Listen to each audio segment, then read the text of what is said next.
Hello, everyone. Before I start this sit down session with all of you, I would like to kindly give a disclaimer that this is my personal story and battle towards recovery with an eating disorder. I have chosen to not include graphic materials and numbers in the video for the safety and sensitivity towards other sufferers, because having an eating disorder does not define a specific body type, shape, or weight stigma. This is just me sitting here being raw and natural. I only hope that all of you will be able to listen with an open mind and open heart. Some of you may or may not know that I am a recovering bulimic and have been so for the past 6 years. I am a bulimia survivor. I have no planned motive or any set intentions behind this personal experience with an eating disorder. But the only intention that I would like to express indefinitely is that all is not what it seemed on the surface level. And with this story that I am about to share, I have pondered on it for a number of years, whether it was right or appropriate for me to share out, or was it better left as a secret? These were questions that I had asked myself for a very long time. It was a heavy burden that I had to carry on for all these years. But I decided today to take that leap of faith and made sure that this year was the year that I am going to open up about this battle, and have chosen to do so on my 27th birthday today. Honestly speaking, there is no right or wrong time to share my story in hopes of helping myself and to help others going through similar issues at the same time. It is not about seeking attention or receiving pity from anyone. That is not the sole purpose for my sharing today. But because I wanted to be honest with myself and find a meaningful purpose in my life, that I understood that I couldn't have been the only one suffering or struggling with this disorder, that I wasn't alone in this the more I share about my struggles. And over time, the levels of guilt, shame, and lies I had created for myself and other people decreased slowly. But I stand here, not hiding anymore, pretending that I am perfectly confident with my self-esteem on the high rise, that no one should ever feel alone, to stand alone. So this video will only be taken with one take, as I would like to keep it raw and natural and from the heart as possible. I have also pre-planned some points in front of me here in order to keep myself aligned with the topic, just because I have the tendency to get carried away from my main topic and tend to drone on and on and on about it. I don't know where to start, honestly, my goodness, but I guess I can start from the very beginning. Well, during my childhood, I grew up in a very fashionable household where both my parents owned a boutique and a hair salon.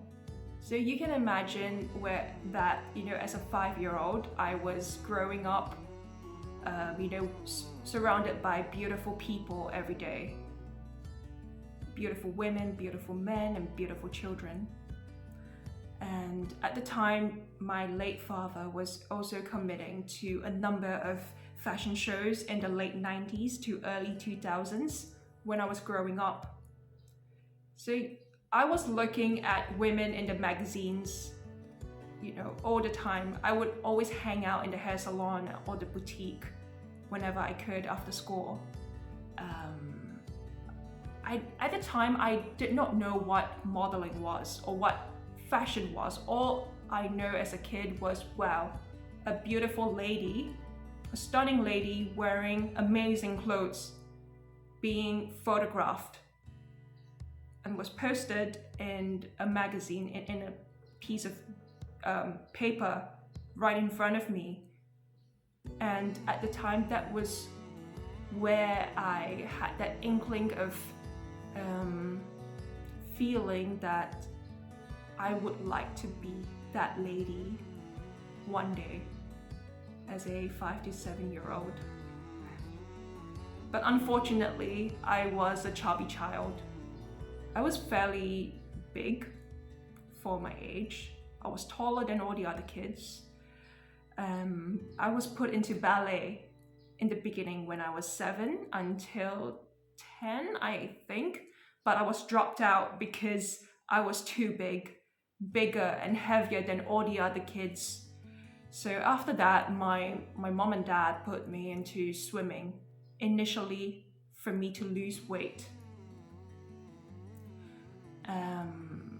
At the same time, yeah, I was made fun of throughout my primary to high school days, which causes a very depressive state of mind where I started to subconsciously talk smack about myself. My weight also fluctuated throughout the years, from being in the national swimming team, but it never really went down. So at the time I was training a lot, and I was eating as much as I was burning calories. And I just started ballooning all the way up to college, where I was my heaviest in 2013. So initially, when I moved to a new college to continue my A-levels, I met wonderful people, wonderful friends that I am incredibly close with until today. And I was actually very happy with the way I was at the time. I wasn't thinking so much about my looks, my weight, and all that. I was honestly a very happy person, a very confident person throughout college for some reason, because I felt like, that the environment around me was completely different. I met new people. I could start all over again, and I started to be more confident because my friends and we were always hype each other up. There was never talking smack or talking about other people's physicalities and whatnot, physical appearances and how people look like. It was never like that. So I was so happy for 2 years and very confident for the way I was. And I started to be more outgoing. I was more talkative. My personality and character started coming out. I started to come out from my shell, if you will.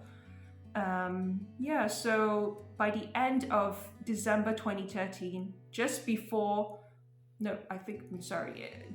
right after my A-levels have finished, I received a very bad injury to my foot because I slipped and fell in a swimming pool. So as I slipped, my foot basically bent forwards like that, and my weight on top plummeted down on my foot. So, oh God, you can probably guess what had happened to my foot, and at that weight as well that I was in. I was bedridden. I had surgery and then I was bedridden for about a month.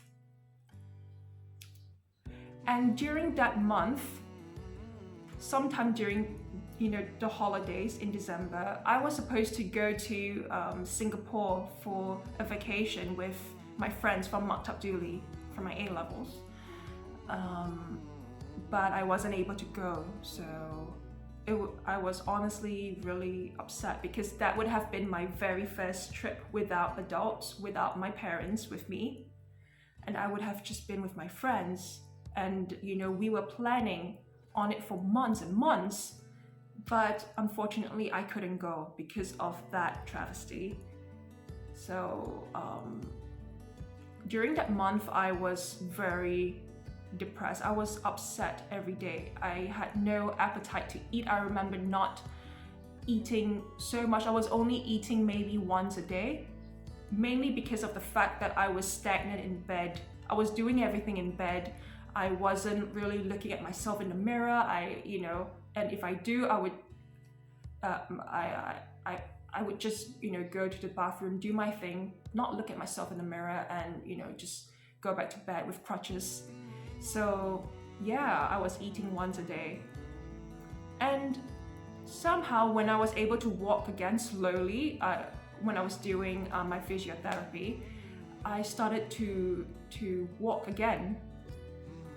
And just one day I decided to look at myself in the mirror for really once in my life, look at myself in the mirror, and I thought, wow, I looked different.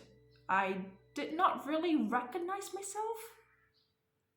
I just knew that I looked different, and I decided to step on my weighing scale, which I've never used for a very long time. I never used it. It was just there in my bathroom. So I stepped on the weighing scale and I saw that I have lost about 10 kilograms. And I know that I don't want to use numbers, but in this case, I think it is okay. So yes, I lost 10 kilograms from having no appetite and only, having one meal a day. So do take note that I was at my heaviest at the time that I had ever been. And then I thought to myself, I wonder how long it would take for me to look different. I knew I wanted to be different. And so within the next 6 to 8 months, I decided to change my lifestyle. I decided to change my eating habits. And at the time, I wasn't doing swimming anymore because I wanted to concentrate on my studies. So within the next 6 to 8 months, I lost another 10 kilograms from just eating healthy whole foods at regular intervals in smaller portions. And I was also working out about 2 to 3 times a week, from just swimming leisurely and going to the gym. So I have remembered what I have learned from my past swimming trainings. I remembered how to use weights. I remembered how to use the cardio machine. And yeah, so I decided that let's see where it goes.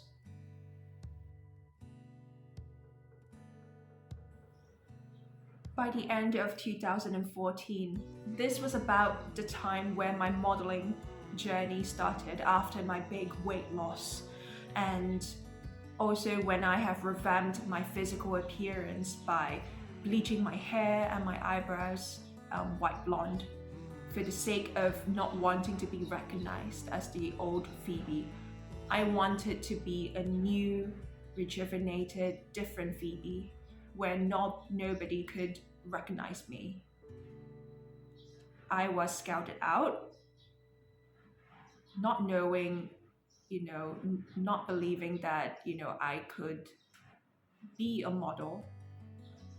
And I have worked with, a number of people, number of clients, and through my social media page on Instagram, I was booked a number of jobs throughout 2015 when the fashion scene was on the high rise at the time. So I was in a way pushed into this scene, this industry overnight without really processing at the time. There were a few instances as well where I was rejected from jobs, rejected from clients, and was asked to go home because I couldn't fit a sample size. in Brunei. I was already considered slim, but it wasn't enough. And being a new model, and from being pushed in a way into the industry overnight, I took it very hard. I took it to heart because I knew that I had the passion for it. I have the passion for modeling, but I felt like I wasn't good enough, nor the so-called standard size at this time.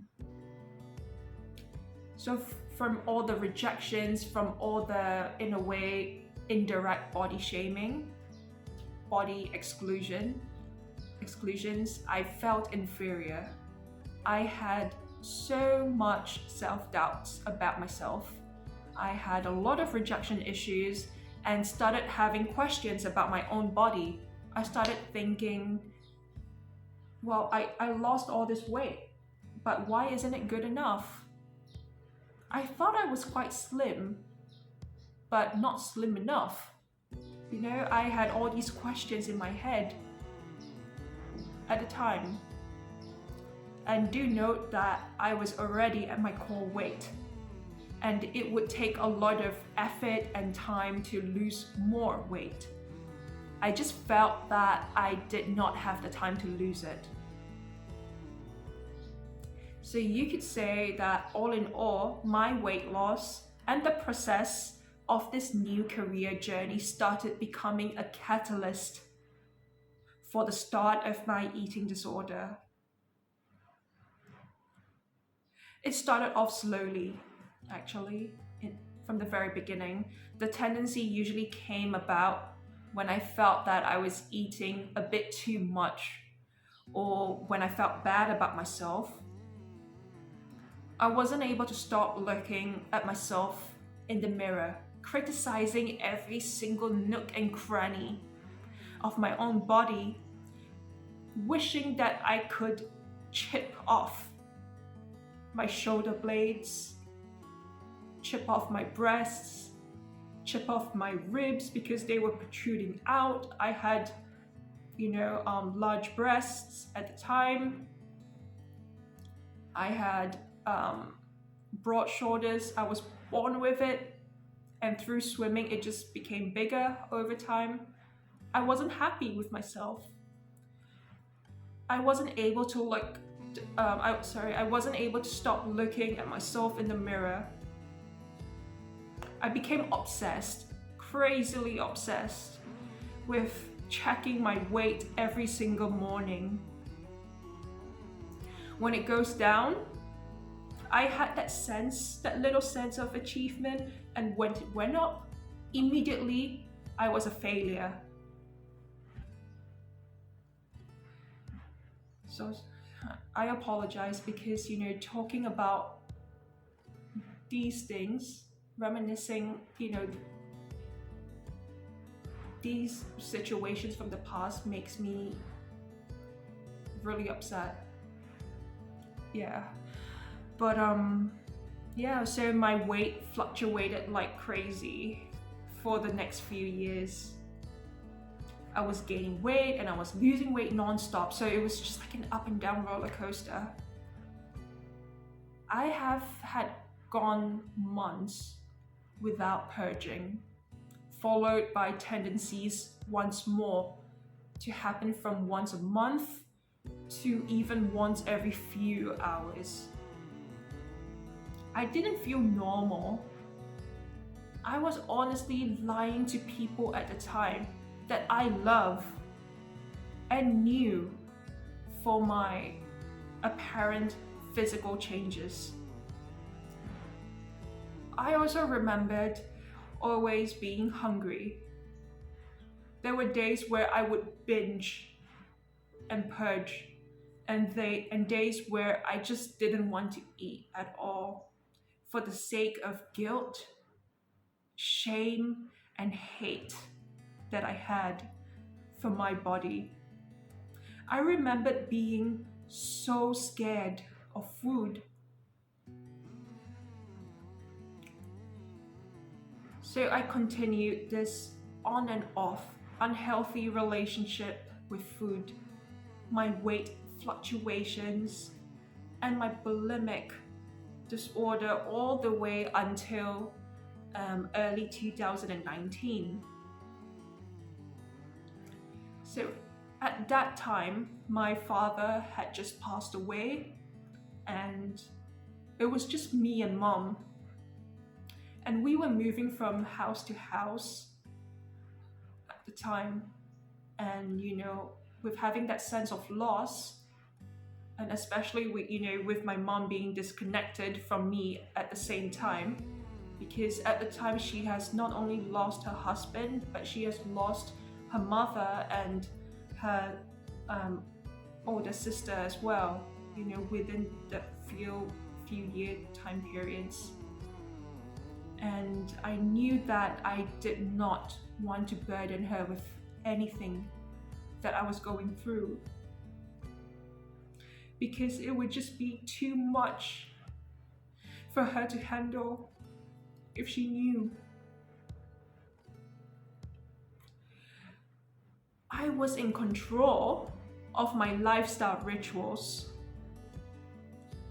I started to be more in control, yes, of my lifestyle rituals, to make time for all these binge purge sessions so that nobody could ever find out. I was honestly very good at that. At the same time, my menstruation, my period journey was a roller coaster as well, because it was always very irregular and I had a lot of period scares. Talking about a taboo topic about periods, but I have to be quite open with it.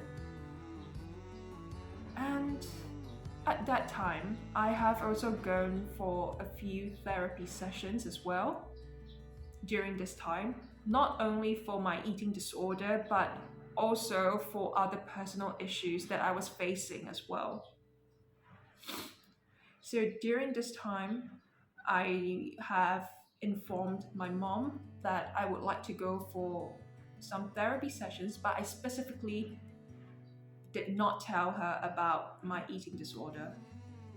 I only told her that I was going to therapy for other personal issues that I was facing, nothing about eating disorder, so she didn't know. But yeah, all in all, everything was aligned in a way for identifying and replacing distorted thinking or inner voices with positive thinking into creating a more positive self-image for myself. That was what I have learned from the few therapy sessions that I have attended.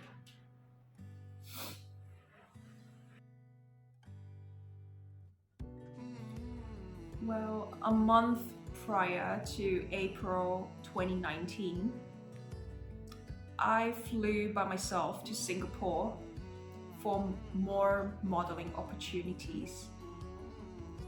But I knew that in order for me to do that, to even have that single chance, I had to follow casting protocols to even have that chance of making it to the next round for fashion. Singapore obviously was a lot stricter than Brunei. I knew that. So I was eating once a day, literally eating once a day a month prior to flying to Singapore. And I knew that I had to lose more weight. I had to follow the standard sizing that I was given, all these rules and regulations. And I knew that I wasn't born with that sort of body, but I had to do it because I just wanted to have that chance of making it out there regionally and internationally. So I was eating once a day. I was just once a day, very healthily. And I was purging every after meal. And I was on starvation mode for that month. I was measuring myself every single day just to make that bare minimum. And somehow, before I flew, I managed to fit into that little mold, of that little measurement mold, to have that chance. So of course, we call it casting calls in the fashion industry, where modeling agencies would actually, post out, how they needed models and whatnot, and they would post up, okay, you have to be this certain height to make it, you have to be this certain, you need to have these certain measurements, bust to waist to hips, and you have to make sure that you make that minimum in order to stand a chance. And you can imagine, in an agency, there would be a few hundreds of models, both male and female, lining up, and they would only pick one or two to be part of their team. So of course, casting calls were strict. These were the rules, and I just wanted to make it. I just wanted to see what I can do for myself outside of Brunei. But yeah, so before I came back to Brunei, so I would have to wait for a few weeks before they post out who they have chosen to be the team. This is the turning point for my recovery, I really believed, was when I met a friend of mine in Singapore. He was working in Singapore, and I met him for dinner the night before I was supposed to go home to Brunei. I had a good chat with him, and we were having fun, we were eating dinner, we were catching up as per usual. And after that, we went out to wait for our Uber driver, so that they could send me back to my aunt's place in Singapore. So I was living with my aunt at the time. And somehow I blacked out. I fainted. I did not even know about that. I had a fainting episode outside of the restaurant, on the side of the road, and I didn't even know that. And thank goodness my guy friend was there to accompany me after dinner while waiting for my Grab. He caught my head. He managed to catch my head, to catch my neck, as I just fell back on the road. And just reminiscing about this memory, I could have easily suffered a head or brain trauma, or I could have died in a different country if he wasn't there to catch my neck. And I remembered waking up with, a number of people around me, and with him, with my friend, squatting on the floor with my head on his lap. And I could see that he was shocked, he was surprised, and he looked white. He looked pale as a ghost. He asked if I was okay. I said, yes. What happened? And he said that I was talking to him for a few seconds, and suddenly my eyes rolled up to the back of my head, and I just fell back. And thank goodness he managed to catch me. Yeah, it is so painful to talk about this. So after that, when I got back to my aunt's place, I called my mom up and told her what had happened. And literally, she flat out told me to just come back home. Come back home, and that modeling was a short-lived career, and I could have a better professional career at the time as well. I shouldn't take modeling seriously anymore, even though I knew I badly wanted it. And that was when, as I was listening to my mom, lecturing me and all that, I knew that that was my turning point. I had to change. I couldn't think like that anymore. I knew that I couldn't live like this anymore, and I needed to stop.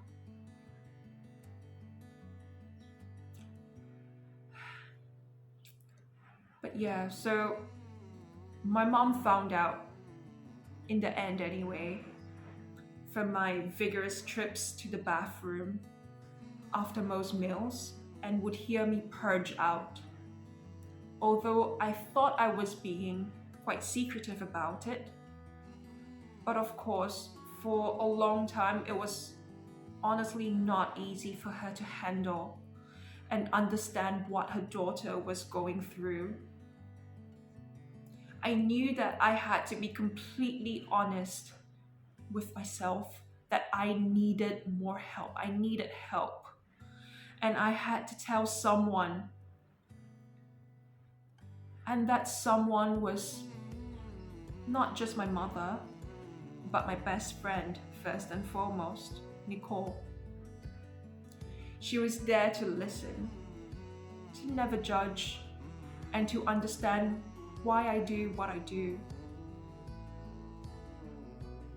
And after I did that, I knew that opening up slowly to someone that I trusted has helped me along my road to recovery, and less of my self-critical thoughts and judgments about myself. At the time, I was about to finish my university studies, and that sort of helped me be more productive as I decided to stop modeling for a while and get back to my normal routine of being a student. I decided that at the time, modeling wasn't for me anymore because I had hurt my body too much for many years, and also with my mental health. And because I didn't have the pressure of being a standard size anymore, I was more at ease with myself and started to get back into the groove of having a healthier relationship with food again. I was researching a whole lot of things that I could do to improve by myself. I have discovered intermittent fasting and how it had worked for me in the beginning stages. I was eating 3 meals a day, making sure that I was about 80% full each time, and stopped my food intake at 6 p.m. Another disclaimer here is to not follow this regime of mine just because I do this. But it is best to ask for professional guidance, which may be a better way to go for you. I researched and I was learning about my body all over again with a lot of trial and errors. And over time, I learned to enjoy my food in moderation. This is not to say that I don't have these purging tendencies ever again, but my purging episodes started decreasing more and more. And although I was getting better mentally, my body didn't. Because from time to time, I had a number of fainting sessions, dizzy spells, blacking out, feeling nauseous, having cold and clammy hands and feet. but I didn't think more about it. Even though I knew that I had to get myself diagnosed and checked and to see what was happening for my body, I just didn't. I was so reluctant to know the results. I was so reluctant to find out what is happening inside me. It may have been the fact that I had the fear of the unknown.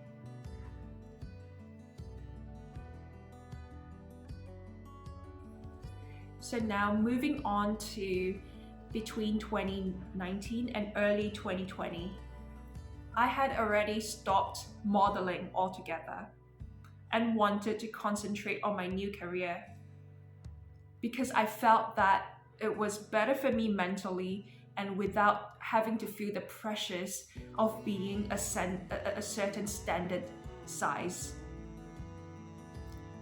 But I gotta say, subconsciously, I've always had that passion for fashion and modeling.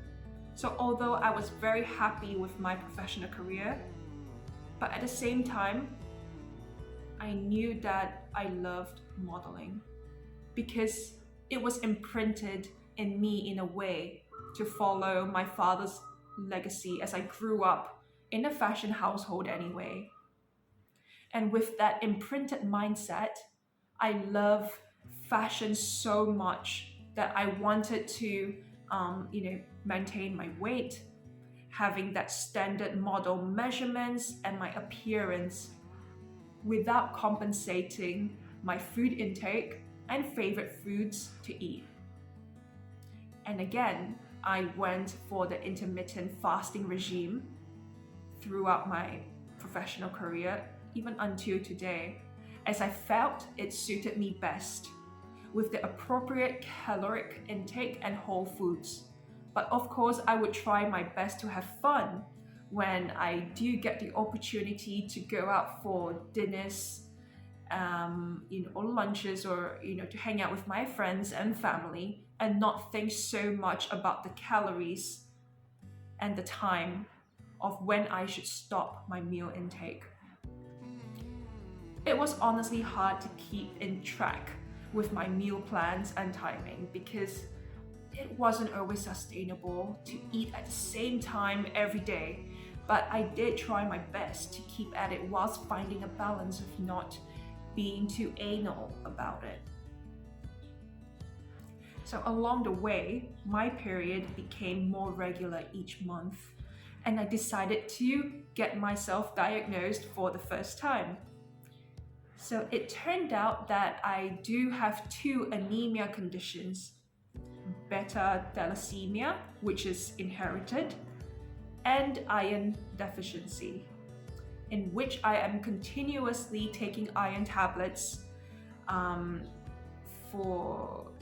to this very day.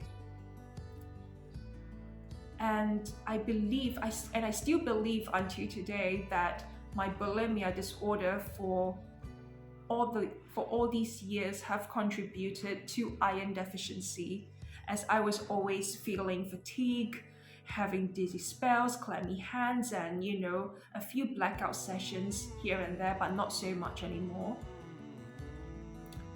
So during my recovery journey, I have always remembered what I have learned in my past therapy sessions and making sure I practice it every day, whether it was self-meditation or talking positively to myself. So all in all, I am not here to focus on the unhealthy coping mechanisms of my eating disorder, but rather the emotional and physical struggles of what this illness has done to me. I take every single day as a new learning curve. Of course, there were bad times and there were good times. Bad times often turn into the struggle of having these purging tendencies once again.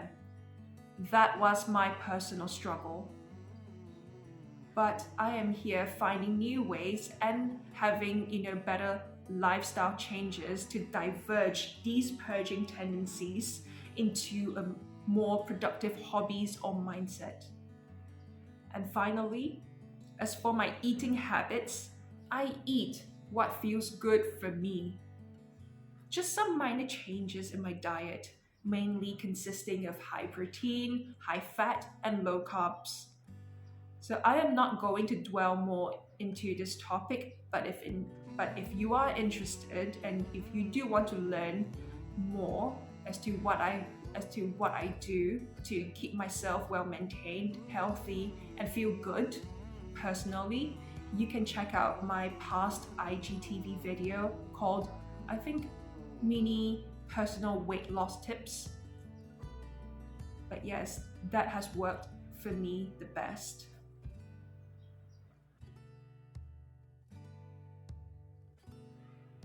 After this long, heinous journey of recovering from bulimia, I am not going to say that I am 100% fully recovered, because I tend to have these tendencies from time to time, but I am in a much better place with a healthier body, mind, and soul. I will not let this eating disorder define my identity. I do not want to live through this. I turned that switch on in my head and my heart, even though it was not easy. I had to make that decision. I have also gotten back into modeling, as you all have already known, because not only am I in a better place mentally, I have full support from my mother, my partner, and my close friends that are always going to be there for me. But I know myself that only I can get myself out of this rut that I'm in. I sought for help because I acknowledge the fact that I was suffering for too long and that I knew I wanted to be better. So although I tend to still look at myself in the mirror and compare myself to the ideal woman or the ideal standard that I have in my head, but being honest and sharing my thoughts has helped me lessen my self-destructory behaviors. I was born the way I am and I own it. You know, we only have one body to live in, and we only have one life to live. I know to not put myself in a subcategorical standard box to receive or gain approval and validation from external factors. As for my final thoughts, awareness and seeking help is incredibly important in my opinion. Just even opening up to one person that is closest to you, if you happen to feel comfortable about it, whether it be a parent or a spouse or a sibling or a friend, made it a whole lot of difference for me. But maybe to you, seeking help professionally might be the more appropriate route. It really depends on you and your personal needs. But I don't believe that there is a right or wrong answer, because everyone is different in handling issues or situations.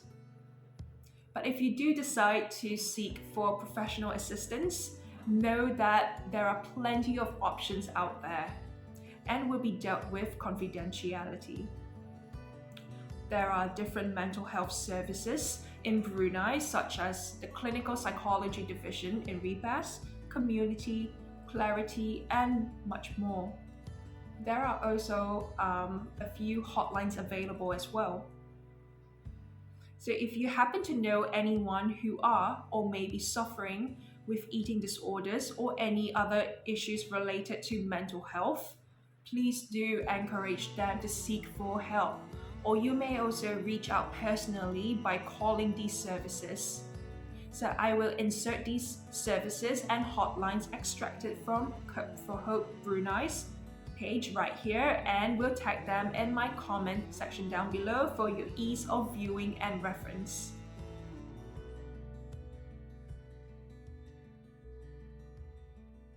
And at the same time, Cope for Hope on Instagram has a lot of helpful information about mental health related services that you can follow, scroll through, and keep your updates with. And finally, I am here to reclaim my power, not only to strengthen my own recovery, but to also encourage anyone that are suffering in order to affirmate that your identity is to be separated from your illness. So, with this take home message, I have finally learned that my vulnerability is my strength. And I hope that by sharing my story will not only help me, but also may have the power to help others as well. That in itself would be the greatest birthday gift of all. And with that being said, thank you for hearing me out with an open heart and open mind. So, this again is not a very easy topic for me nor anyone to share out. But I hope that at least it'll give anyone a glimmer of hope to seek for help and to seek for guidance and to speak out as well. I think that is the most important first step. Be kind to yourself.